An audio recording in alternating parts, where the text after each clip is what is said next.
بسم اللہ الرحمن الرحیم نحمدہ ونصلی ونسلم علی رسولہ الکریم اما بعد اعوذ باللہ من الشیطان الرجیم بسم اللہ الرحمن الرحیم الصلاۃ والسلام علیک سیدی یا رسول اللہ وعلی آلک واصحابک سیدی یا حبیب اللہ۔ اللہ رب العالمین خلاق کائنات نے اپنے مقدس کلام قرآن مجید فرقان حمید میں ارشاد فرمایا، والمؤمنون والمؤمنات بعضهم اولیاء بعض یأمرون بالمعروف وینہون عن المنکر ویقیمون الصلاة ویؤتون الزکاة ویطیعون اللہ ورسولہ اولئک سیرحمہم اللہ ان اللہ عزیز حکیم۔ صدق اللہ مولانا العظیم و صدق رسولہ النبی الکریم۔ جو آیت مبارکہ میں نے آپ حضرات کے سامنے تلاوت کی ہے، سب سے پہلے اس کا ترجمہ سماعت فرمائیں۔ اللہ رب العالمین خلاق ارض و سما نے ارشاد فرمایا، والمؤمنون والمؤمنات بعضهم اولیاء بعض، مومن مرد اور مومن عورتیں ان کے بعض کے خیر خواہ ہیں۔ یأمرون بالمعروف وینہون عن المنکر، حکم دیتے ہیں وہ اچھائی کا اور روکتے ہیں برائی سے، قائم کرتے ہیں نماز کو، ادا کرتے ہیں زکوٰۃ کو، اللہ اور اس کے رسول کی اطاعت کرتے ہیں۔ یہی لوگ ہیں کہ ضرور رحمت کرے گا اللہ ان پر، بے شک اللہ غالب حکمت والا ہے۔ یہ اس آیت کا ترجمہ تھا۔ گزشتہ کچھ درس پہلے میں نے آپ کے سامنے منافقین کی علامتیں بیان کی تھیں۔ منافقین کی علامتیں جس آیت میں بیان کی گئی، اس آیت سے چند آیتیں پہلے وہ آیت ہے جس میں اللہ پاک نے منافقوں کی 6 نشانیاں بیان کی تھی۔ المنافقون والمنافقات بعضهم من بعض، منافق مرد عورتیں ایک دوسرے کے خیر خواہ ہیں، پہلی نشانی یہ تھی۔ یأمرون بالمنکر، وہ برے کاموں کا حکم دیتے ہیں، دوسری نشانی یہ تھی۔ وینہون عن المنکر، وینہون عن المعروف، اچھائیوں سے روکتے ہیں، تیسری نشانی یہ تھی۔ اللہ کے راستے میں خرچ کرنے کے معاملے میں اپنے ہاتھ روک لیتے ہیں، چوتھی نشانی یہ تھی۔ اللہ کو وہ بھلا چکے ہیں، پانچویں نشانی یہ تھی۔ اور بے شک منافق فاسق ہیں۔ یہ 6 نشانیاں اس آیت میں منافقوں کی اللہ پاک نے بیان کی۔ تو اب اس آیت میں ان منافقوں کی 6 نشانیوں کے مقابلے میں اللہ پاک نے مومنوں کی 6 نشانیاں بیان کی ہیں کہ جو مومن ہوتا ہے وہ کیسا ہوتا ہے۔ منافقین کی تو 6 نشانیاں آپ نے سن لی تھی، مومن کیسا ہوتا ہے اس آیت میں اللہ پاک نے اس کو بیان فرمایا۔ ارشاد فرمایا، والمؤمنون والمؤمنات، مومن چاہے مرد ہوں یا عورتیں ہوں۔ مومن اس خوش نصیب انسان کو کہتے ہیں جو دل و جان سے اللہ کو واحد لا شریک مانے، اللہ کے رسول کو جو ہے ان پر ایمان رکھے، قرآن پر ایمان رکھے، دل و جان سے مانے، اس کو مومن کہتے ہیں۔ فرمایا مومن مرد ہو یا عورتیں۔ اب دیکھیں، مردوں کا ذکر اللہ پاک نے پہلے فرمایا ہے، عورتوں کا ذکر بعد میں فرمایا ہے۔ اس کی وجہ یہ ہے کہ شرعی اعتبار سے اللہ پاک نے مردوں کو زیادہ فضیلت دی ہے۔ مرد جو ہے خواتین کی بنسبت زیادہ فضیلت والا ہے، اور مرد جو ہے خواتین کی بنسبت شرعی احکام کا زیادہ مکلف ہے۔ شریعت کے احکام مرد پر زیادہ لاگو ہوتے ہیں عورت کی بنسبت، اس وجہ سے اللہ پاک نے پہلے مردوں کا ذکر فرمایا۔ ارشاد فرمایا مومن چاہے مرد ہوں یا عورتیں ہوں، بعضهم اولیاء بعض، یہ ایک دوسرے کے خیر خواہ ہیں۔ اولیاء یہ ولی کی جمع ہے، اولیاء ولی کی جمع ہے۔ ولی بنا ہے ولایت سے، ولی بنا ہے ولایت سے۔ ولایت کے کئی معنی ہیں، یعنی ولی کے کئی معنی ہیں۔ ولی کا ایک معنی ہے ناصر، یعنی مددگار۔ ولی کا ایک معنی ہے دوست، ولی کا ایک معنی ہے خیر خواہ، اسی طرح ولی کا ایک معنی ہے اقرب، قریبی، اور ولی اور بھی کئی معنی میں استعمال ہوتا ہے۔ اور یہ لفظ جو ہے نا، لفظ ولایت، لفظ ولی، یہ عدو کے مقابلے میں ہے۔ ایک ہوتا ہے عدو یعنی دشمن، ایک ہوتا ہے ولی یعنی دوست۔ تو اللہ پاک نے فرمایا مومن مومنوں کے لیے ولی ہیں۔ اب یہاں کیا معنی ہے؟ یہاں یہ بھی ہو سکتا ہے مومن مومن کا خیر خواہ ہے، مومن مومن کا بھلا چاہنے والا ہے، مومن مومن کا مددگار ہے، مومن مومن کا دوست ہے، اور مومن مومن کا اقرب ہے، قریبی ہے۔ تو فرمایا کہ مومن یہ ایک دوسرے کے خیر خواہ ہیں، یہ ایک دوسرے کے مددگار ہیں۔ یاد رکھیں یہ جو ایمان کا رشتہ ہے نا، یہ سب رشتوں سے مضبوط رشتہ ہے، سب رشتوں سے یہ مضبوط رشتہ ہے۔ اور یہ رشتہ ایسا ہے کہ انسان جو ہے دلی طور پر جذبات کے لحاظ سے، طبیعت کے لحاظ سے، دل کے لحاظ سے، دماغ کے لحاظ سے سارے مومنوں سے محبت کرتا ہے۔ آپ بھی، ہم سب جتنے مومن ہیں، یہ اللہ پاک نے ان میں خوبی رکھی ہے کہ مومن مومن کا خیر خواہ ہوتا ہے۔ مومن مومن کے مقابلے میں کافر کو ترجیح نہیں دے گا۔ اگر صحیح معنی میں مومن ہے تو وہ مومن کے مقابلے میں کافر کو ترجیح نہیں دے گا، کیونکہ مومن مومن سے محبت کرتا ہے۔ اچھا، آپ سوچ رہے ہوں گے جب مومن مومن سے محبت کرتا ہے تو یہ ایک دوسرے سے لڑتے کیوں ہیں، ایک دوسرے کے مخالف کیوں ہوتے ہیں؟ یہ جو مخالفت ہوتی ہے یہ عارضی ہوتی ہے، عارضی ہوتی ہے، اور یہ دل کے میل کی وجہ سے ہوتی ہے، کیونکہ مومن بعض اوقات دل جب میلا ہو جاتا ہے تو پھر اس میں یہ چیزیں آتی ہیں۔ حقیقی طور پر مومن مومن کا محب ہوتا ہے، خیر خواہ ہوتا ہے۔ یہی وجہ ہے کہ جب مومنوں کو جنت میں داخل کیا جائے گا نا، تو اب دنیا میں تو بھائی بھائی آج کل لڑ رہے ہیں، دوست دوست لڑ رہے ہیں، تو جنت میں جب مومن جائیں گے کیا وہاں بھی ایک دوسرے سے لڑتے رہیں گے؟ ایسا نہیں ہے۔ فرمایا ینزع عنہما، جو ہے اللہ پاک نے ارشاد فرمایا کہ جب جنتیوں کو جنت میں بھیجا جائے گا تو ان کے دلوں میں جو کچھ ہے اللہ سب نکال کے پھینک دے گا، سب نکل جائے گا۔ یہ بغض، حسد، کینہ، دشمنی، یہ چیزیں جنت میں نہیں ہوگی۔ یہ جنت میں جانے سے پہلے جنتیوں کے دلوں سے یہ نکال دیے جائیں گے، کیونکہ مومن مومن سے جو ہے محبت کرنے والا ہوتا ہے۔ یہ عارضی مخالفت ہو جاتی ہے، عارضی دشمنی ہو جاتی ہے، حقیقت میں مومن مومن سے محبت کرتا ہے۔ تو اس لیے فرمایا کہ مومن بعض ان کے بعض کے کیا ہیں، خیر خواہ ہیں، مددگار ہیں۔ یہ ہے مومنوں کی پہلی نشانی کہ مومن ایک دوسرے سے محبت کرتے ہیں، ایک دوسرے کے خیر خواہ ہوتے ہیں۔ دوسری نشانی فرمایا مومنوں کی دوسری نشانی یہ ہے، یہ منافقوں کی اس نشانی کے مقابلے میں ہے کہ منافق کیا کرتا ہے؟ منافق جو ہے یأمرون بالمنکر، بری باتوں کا حکم دیتا ہے، جبکہ مومن یأمرون بالمعروف، اچھائی کا حکم دیتا ہے۔ مومن اچھائی کا حکم دیتا ہے، مومن ہمیشہ اچھائی کا ساتھ دیتا ہے۔ مومن خود بھی اچھے راستے پہ چلتا ہے اور چاہتا ہے دوسرا بھی اچھے راستے پہ چلے، اچھائی کا حکم دیتا ہے۔ اور یہ حکم ذرا غور کریں، اللہ پاک نے یأمرون فرمایا ہے مضارع کے صیغے کے ساتھ، اور اسی طرح آگے وینہونا فرمایا مضارع کے صیغے کے ساتھ، یعنی مومن ساری زندگی اس کی اس میں گزرتی ہے کہ وہ خود بھی اچھائی کرنے کی کوشش کرتا ہے، دوسروں کو بھی اچھائی کرانے کی کوشش کرتا ہے، حکم دیتا رہتا ہے۔ یہ نہیں کہ ایک دو دفعہ حکم دیا اور ختم کر دیا، نہیں، حکم وہ دیتا رہتا ہے۔ یہ مومن کی خوبی ہے کہ خود بھی اچھائی کرتا ہے، دوسروں کو بھی اچھائی کا حکم دیتا ہے۔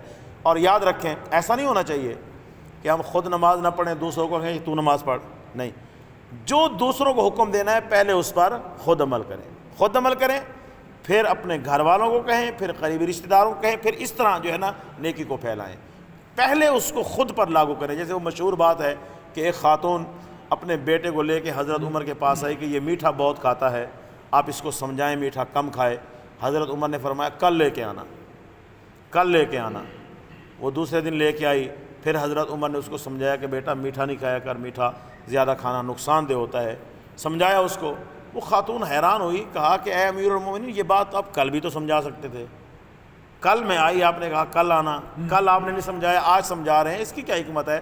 حضرت عمر نے فرمایا اصل میں کل جب تو اس کو لے کے آئی تھی نا، میں خود میٹھا کھا کے بیٹھا ہوا تھا، میں خود کھا کے بیٹھا ہوا تھا، اب میں خود کھا کے بیٹھا ہوا ہوں اور اس کو منع کرتا رہوں تو اس میں پھر برکت نہ رہتی، تو پہلے میں نے خود تہیہ کیا ہے کہ میں آئندہ میٹھا کم کھاؤں گا، تو اس کے بعد اب میں اس کو سمجھا رہا ہوں کہ میٹھا کم کھاؤ۔ جو بھی نیکی کی بات ہو پہلے کیا کریں؟ پہلے خود عمل کریں، پھر دوسرے کو کہیں۔ اللہ پاک نے یہی فرمایا لما تقولون ما لا تفعلون، کیوں کہتے ہو جو خود نہیں کرتے ہو؟ خود کرتے نہیں ہو دوسروں کو کہتے ہو۔ تو یاد رکھیں مومن کیا کرتا ہے؟ مومن کو اچھائی کا حکم دیتا ہے، لیکن خود اس کو بھی یہ اچھائی کرنی چاہیے۔ تو فرمایا مومن کی یہ خوبی ہے کہ وہ یأمرون بالمعروف، اچھائی کا حکم دیتا ہے، ہمیشہ اچھائی کا ساتھ دیتا ہے، یہ مومن کی خوبی ہے۔ اور مومن کی تیسری خوبی منافق کی اس کی جو برائی تھی اس کے مقابلے میں بیان کیا کہ منافق کا کام ہے نیکی سے روکنا، مومن کا کیا کام ہے؟ نیکی پھیلانا، وَيَنْهَوْنَ عَنِ الْمُنْكَرِ، اور برائی سے روکنا، یہ مومن کا کام ہے، نیکی کا حکم دینا، برائی سے منع کرنا۔ اچھا، منع کرنا بھی کئی طریقے سے ہوتا ہے، آپ زبان سے منع کر دیں، یہ بھی منع کرنا ہے، آپ اپنے کردار سے منع کریں، یعنی آپ خود ایک چیز سے پیچھے ہوں گے تو جو آپ کے کلوز لوگ ہیں وہ بھی اس سے کیا ہوں گے؟ پیچھے ہوں گے، یہ بھی ایک منع کرنا ہے۔ اور منع کرنا جو ہے یاد رکھیں، مثلا علماء نے کتابیں لکھ دیں، اچھائیاں بتا دی، برائیاں بتا دیں، یہ بھی منع کرنے کا ایک طریقہ ہے۔ یعنی اللہ پاک نے مومنوں کو یہ بڑا وسیع میدان دیا ہے کہ وہ چاہیں تو قیامت تک کے لیے اچھائیوں کا حکم دیتے رہیں، برائیوں سے منع کرتے رہیں۔ آپ اپنی زندگی میں کوئی ایسا کام کر جائیں کہ ہم تو دنیا سے چلے جائیں، پیچھے وہ چلتا رہے کہ اچھائیوں کا آپ کی وجہ سے حکم ہوتا رہے، برائیوں سے منع ہوتا رہے۔ یہ مومن کو اللہ تعالیٰ نے بڑی خوبی دی ہے کہ مومن کو اللہ پاک نے ایک وسیع میدان دیا ہے کہ آپ ایسی نیکی کر سکتے ہیں، ایسا کام کر سکتے ہیں کہ آپ قبر میں چلے گئے ہیں، پیچھے آپ کا وہ کام جاری رہے، لوگ فائدہ اٹھاتے رہیں گے تو آپ کو وہاں بھی اس کا اجر اور ثواب ملتا رہے گا۔ یہ اللہ پاک نے مومنوں پر خاص کرم کیا، اس لیے فرمایا کہ مومن اچھائیوں کا حکم دیتے رہتے ہیں، برائیوں سے منع کرتے رہتے ہیں۔ مومنوں کی اللہ پاک نے جو چوتھی خوبی بیان کی ہے، یہ بھی منافق کی اس علامت کے مقابلے میں ہے۔ منافق میں چوتھی برائی کیا تھی؟ منافق میں چوتھی برائی یہ ہے کہ منافق جو ہے اپنے ہاتھوں کو اللہ کے معاملے میں جو ہے نا سنگھیڑ لیتا ہے، ہاتھ پھیلاتا نہیں ہے، منافق خرچ نہیں کرتا، منافق نیکی کی طرف نہیں جاتا۔ تو اللہ پاک نے فرمایا اس کے مقابلے میں جو مومن ہے وہ کیا کرتا ہے؟ یقیمون الصلاۃ ویؤتون الزکوٰۃ، فرمایا مومن جو ہے نماز قائم کرتا ہے، زکوٰۃ بھی ادا کرتا ہے، یعنی اپنی جسمانی توانائیاں بھی اللہ کے لیے خرچ کرتا ہے اور اپنی مال کو بھی اللہ کے لیے خرچ کرتا ہے۔ نماز جب انسان پڑھتا ہے تو دیکھیں نماز پڑھتے ہوئے انسان اپنے کاروبار سے بھی آ جاتا ہے، اپنے گھر سے بھی آ جاتا ہے، اپنا ٹائم نکال کے اپنی جسمانی توانائیاں خرچ کر کے نماز پڑھ رہا ہے تو اللہ پاک اس کو کتنا اجر عطا فرمائے گا۔ اور یہاں بھی مومن کے لیے نیکی کا بڑا وسیع میدان ہے۔ مثلا ہم روٹی کھانا کھاتے ہیں، اس نیت سے کھائیں کہ کھانا کھاؤں گا، جسم میں طاقت اور توانائی آئے گی تو میں نیکی میں اس کو خرچ کروں گا، تو اب یہ کھانا کھانا بھی کیا بن گیا؟ نیکی بن گیا۔ پانی پئیں، اس نیت سے کہ میں پانی پیوں گا، جسم میں انرجی آئے گی اور اس انرجی کو میں نیکی میں خرچ کروں گا۔ تو دیکھیں اتنا وسیع میدان نیکیوں کا اللہ پاک نے مومنوں کو عطا فرمایا یقیمون الصلاۃ، نماز قائم کرتے ہیں۔ اچھا، یہاں یہ بات سماعت فرمائیں، ایک ہے نماز پڑھنا، ایک ہے نماز قائم کرنا۔ نماز پڑھنے کی بنسبت زیادہ فضیلت کس کی ہے؟ نماز قائم کرنے کی۔ نماز قائم کرنے کا مطلب کیا ہے کہ جب آپ نماز پڑھنے آتے ہیں تو پورے اہتمام کے ساتھ آئیں، آپ کا جسم پاک ہے، آپ کے کپڑے اچھے مہذب اور پاک ہوں، آپ نے خوشبو لگائی ہوئی ہے، سر کو آپ نے اچھے طریقے سے ڈھانپا ہوا ہے، پھر آ کے آپ نماز کے فرائض، اس کی واجبات، اس کی سنتیں، مستحبات، ان ساری چیزوں کا لحاظ کر کے آپ نماز پڑھ رہے ہیں اور باقاعدگی سے آپ نماز پڑھ رہے ہیں، ساری نمازیں پڑھ رہے ہیں، اور آندھی ہے، طوفان ہے، گرمی ہے، سردی ہے، پانچوں کی پانچیں نمازیں آپ پڑھ رہے ہیں، نمازیں آپ نے اپنی زندگی کا لازمی حصہ بنا دیا ہے، تو یہ نماز پڑھنا نہیں ہے بلکہ کیا ہے؟ نماز قائم کرنا، یہ ہے نماز قائم کرنا۔ اور ٹائم ملا تو پڑھ لی، ٹائم ملا تو نہ پڑھی، جتنا ملا ٹائم اتنی پڑھ لی اور ایسے ہی ٹائم پاس کر دیا، کوئی خاص اہتمام نہ کیا نماز کے لیے، تو وہ نماز پڑھنا تو ہے، قائم کرنا نہیں ہے۔ اور فضیلت کس کی ہے؟ نماز قائم کرنے کی ہے۔ دیکھیں مثلا ہم کسی تقریب میں جائیں، کسی پارٹی میں جائیں، کسی فنکشن میں جائیں، کسی شادی میں جائیں، کتنا اہتمام کرتے ہیں، لباس بھی اچھا منتخب کریں گے، جوتے بھی اچھے منتخب کریں گے، نہائیں گے، خوشبو لگائیں گے، اچھے تیار ہو کے جا رہے ہیں کہ لوگ دیکھیں گے تو کیا کہیں گے، میں تیار ہو کے جاؤں تاکہ میری پرسنالٹی اچھی ہو، میری عزت اچھی ہو۔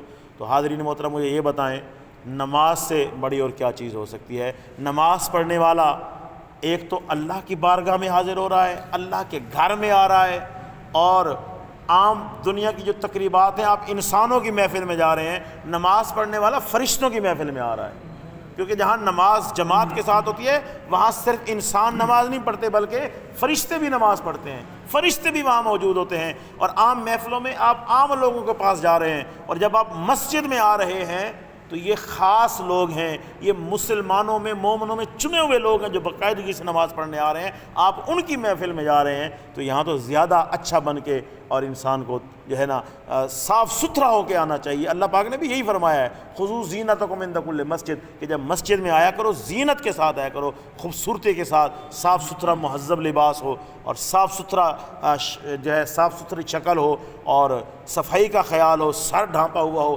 معزز بن کے، عزت دار بن کے جو شخص آتا ہے نماز پڑھتا ہے، تو یہ ہے نماز قائم کرنا۔ یہی اللہ پاک نے فرمایا وَيُقِيمُونَ الصَّلَاةَ، نماز قائم کرتے ہیں، وَيُؤْتُونَ الزَّكَاةَ، اور زکوٰۃ دیتے ہیں۔ یہ مومنوں کی اگلی خوبی ہے کہ مومن کیا کرتے ہیں؟ زکوٰۃ دیتا ہے۔ یاد رکھیں یہ زکوٰۃ دینا کتنی بڑی بات ہے کہ انسان محنت کر کے، اپنی جسمانی توانائیاں صرف کر کے، محنت کر کے پیسہ کماتا ہے، اس کو جوڑتا ہے۔ جب وہ پیسہ جوڑا، وہ پیسہ پہنچ گیا نصاب کو، یعنی آج کل کے حساب کے مطابق لاکھ روپے کے آس پاس وہ پیسہ پہنچ گیا، اب اس پہ سال گزر گیا تو اللہ کا حکم آ گیا، چلو اس میں سے 40واں حصہ یعنی 2500 روپے اللہ کے راستے میں زکوٰۃ دو۔ انسان اپنے خون پسینے کی کمائی سے، اپنی محنت کی کمائی سے، اللہ کی محبت میں، اللہ کے دین کا وفادار بن کے اس سے جو ہے نا 40واں حصہ اللہ کے راستے میں زکوٰۃ دے رہا ہے، تو وہ رب کتنا خوش ہوگا، وہ رب کتنا خوش ہوگا کہ میرا بندہ میری خوشی کی خاطر جو ہے اپنے خون پسینے کی کمائی جو ہے نا خرچ کر رہا ہے۔ تو اس لیے فرمایا وَيُؤْتُونَ الزَّكَاةَ، مومنوں کی خوبی یہ ہے کہ وہ کیا کرتے ہیں؟ زکوٰۃ ادا کرتے ہیں۔ اچھا منافق کیا ہوتا ہے؟ فاسق ہوتا ہے۔ منافق ہمیشہ گناہوں کی طرف بھاگتا ہے، برائیوں کو پسند کرتا ہے۔ مومن کیا کرتا ہے؟ اللہ پاک نے فرمایا مومن اچھائیوں کا حکم دیتا ہے، برائیوں سے روکتا ہے، نماز قائم کرتا ہے، زکوٰۃ ادا کرتا ہے۔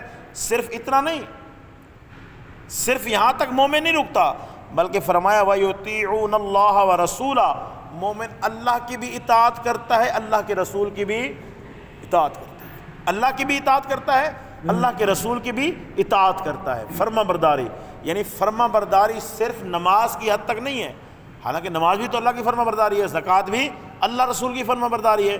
فرمایا مومن یہاں تک فرما برداری میں نہیں رکتا، بلکہ اپنے ذاتی معاملات میں، اپنے دنیاوی معاملات میں، اپنے کاروباری معاملات میں، ہر معاملے میں مومن کیا کرتا ہے؟ اللہ اور اس کے رسول کی اطاعت کرتا ہے۔ ہر زندگی کا ہر شعبہ مومن اللہ اور اس کے رسول کی اطاعت اور فرما برداری کے مطابق گزارتا ہے، وہ ہے کامل مومن۔ اب جس مومن میں یہ 6 خوبیاں آ جائیں، یہ 6 خوبیاں جو ہے مختصراً طور پر آپ ذہن میں رکھ لیں۔ پہلی خوبی کیا؟ مومن کے لیے محبت کرنے والا ہوتا ہے، خیر خواہ ہوتا ہے۔ دوسری خوبی کیا؟ مومن اچھائی کا حکم دیتا ہے۔ تیسری خوبی کیا؟ مومن برائی سے منع کرتا ہے۔ چوتھی خوبی کیا؟ مومن نماز قائم کرتا ہے۔ پانچویں خوبی کیا؟ مومن زکوٰۃ ادا کرتا ہے۔ چھٹی خوبی کیا؟ مومن اللہ اور اس کے رسول کی اطاعت اور فرما برداری کرتا ہے۔ اچھا صرف اللہ کی اطاعت بھی نہیں ہے، صرف رسول کی اطاعت بھی نہیں ہے، اللہ کی بھی اطاعت ہے، اللہ کے رسول کی بھی اطاعت ہے۔ اور یاد رکھیں اس اطاعت میں کوئی فرق بھی، جو اللہ کی اطاعت ہے وہی اللہ کے رسول کی اطاعت ہے، اور جو اللہ کے رسول کی اطاعت ہے وہی اللہ کی اطاعت ہے۔ بلکہ قرآن نے تو یہ کہا ہے، قرآن نے یہ نہیں کہا مَن یُطِعِ اللَّهَ فَقَدْ أَطَاعَ الرَّسُولَ، جس نے اللہ کی اطاعت کی اس نے رسول کی اطاعت کی۔ قرآن نے یہ نہیں کہا، بلکہ قرآن نے کیا کہا؟ مَن یُطِعِ الرَّسُولَ فَقَدْ أَطَاعَ اللَّهَ، جس نے رسول کی اطاعت کی تحقیق اس نے اللہ کی اطاعت کی۔ حضور کی فرما برداری در حقیقت کس کی فرما برداری ہے؟ اللہ کی فرما برداری ہے۔ یہ 6 خوبیاں جس مومن کے پاس آ جائیں پھر اس کا انجام کیا ہے؟ اللہ پاک نے انجام بیان فرمایا، ارشاد فرمایا اولئک سیرحمہم اللہ، اولئک کے بعد اللہ پاک نے یرحمہم اللہ سے پہلے سین لگایا، اور علماء نے لکھا جب فعل سے پہلے سین آ جاتا ہے تو یہ تاکید ہوتی ہے، یعنی پکی بات ہوتی ہے۔ مطلب کیا ہے؟ اولئک سیرحمہم اللہ، یہی وہ لوگ ہیں کہ اللہ ضرور ان پر رحمت فرمائے گا۔ جس میں یہ 6 خوبیاں ہوں گی، فرمایا یہی وہ لوگ ہیں کہ اللہ پاک ضرور ان پر رحمت کرے گا۔ کب رحمت کرے گا؟ دنیا میں بھی رحمت کرے گا، موت کے وقت بھی رحمت کرے گا، قبر میں بھی رحمت کرے گا، قیامت کے دن بھی رحمت کرے گا، میزان پہ بھی رحمت کرے گا، پل صراط پہ بھی رحمت کرے گا، اور جنت عطا فرما دے گا۔ اور یاد رکھیں یہ جو نماز کی بات آئی ہے، یہ جو 5 نمازیں ہیں، ویسے تو یہ 5 نمازیں انسان کو زندگی کے ہر قدم میں، قبر میں، حشر میں، ہر جگہ کام آئیں گی، لیکن خاص طور پہ علماء نے لکھا جو شخص فجر کی نماز کی پابندی کرتا ہے، جو شخص فجر کی نماز کی پابندی کرتا ہے، فرمایا وہ موت کی سختیوں سے محفوظ ہو جائے گا۔ موت کے وقت جو سختیاں آتی ہیں، جو سکرات لگتی ہے، وہ اس سے کیا ہو جائے گا؟ محفوظ ہو جائے گا۔ اللہ پاک اس کو فجر کی برکت سے، فجر کی نماز کی برکت سے اسے بچا لے گا۔ اور فرمایا جو شخص ظہر کی نماز کی پابندی کرتا ہے، یہ قبر کی تاریکی اور اندھیرے سے بچ جائے گا۔ قبر جیسی کوئی وحشت زدہ جگہ نہیں ہو سکتی، سب سے زیادہ جو وحشت ناک جگہ ہے وہ قبر ہے۔ تو قبر کی تاریکی اور وحشت سے اگر بچنا چاہتے ہیں تو ظہر کی نماز کی پابندی کریں، اس کی برکت سے اللہ قبر کی وحشت اور اندھیرے سے بچائے گا۔ اور جو عصر کی نماز کی پابندی کرتا ہے، منکر نکیر کے جو سوالات ہیں، اللہ اس میں اس کی مدد فرمائے گا عصر کی برکت سے۔ اور یہ بھی یاد رکھیں عصر کی برکت سے کیا ہوتا ہے؟ منکر نکیر کے سوالات میں اللہ پاک کی مدد شامل ہو جاتی ہے، یعنی بندہ آسانی سے جواب دے دے گا۔ اور اتفاق یہ اللہ کی دیکھیں حکمت دیکھیں کہ عصر کی برکت سے یہی ہوتے ہے۔ اور جب ہم میت کو دفن کر کے آ جاتے ہیں نا، فرشتے آ کے اس کو اٹھاتے ہیں، تو اس کو قبر میں کون سا وقت محسوس ہوتا ہے؟ عصر کا وقت ہی محسوس ہوتا ہے، چاہے اوپر زمین میں جو وقت بھی ہے، دن ہے، رات ہے، صبح ہے، شام ہے، جو وقت بھی ہے، جب اس کو اٹھایا جاتا ہے، فرشتے آ کے اٹھاتے ہیں کہ حساب دے، تو اس وقت اس کو کیا محسوس ہوتا ہے؟ عصر کا وقت محسوس ہوتا ہے۔